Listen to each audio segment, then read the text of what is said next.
Each mastered some form of this devastating technique, yet only Nihilus transcended its limits. His drain was not merely a weapon of death, it was a cosmic anomaly, a wound in the Force that defied every known law of its nature. Palpatine's draining of the Bits population, though catastrophic, was fundamentally biological and environmental. It fed on the life energy of billions of ordinary citizens who were already conditioned to serve as conduits for his power. Bits itself was a dark side nexus, a world steeped in corruption like Korriban, which amplified his abilities. However, Palpatine's feeding was gradual and dependent on location. It sustained him, but it did not shatter the Force around him. He consumed life, not the Force connections that bind all living things. Those citizens died physically, but the Force continued to flow through the galaxy untouched.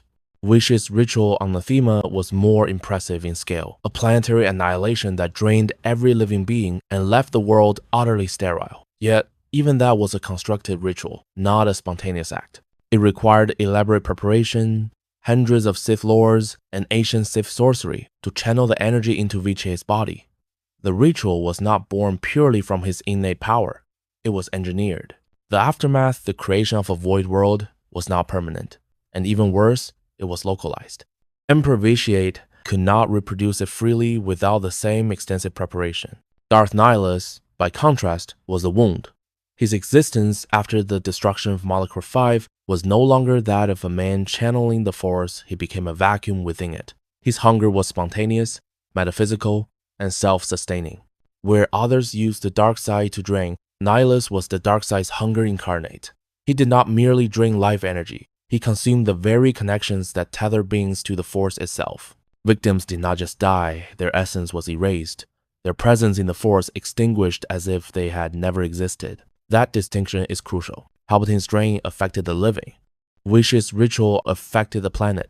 Nihilus's hunger affected the Force itself. He defied the symbiosis between life and the Force.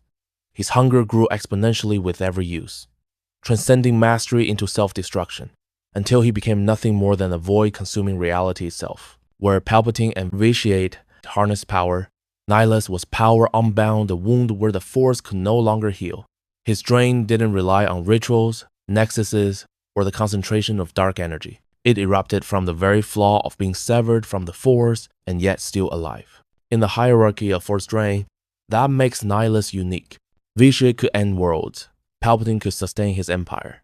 But Nihilus could end the Force's presence within worlds, something neither of them could ever achieve. His hunger was not mere domination. It was oblivion.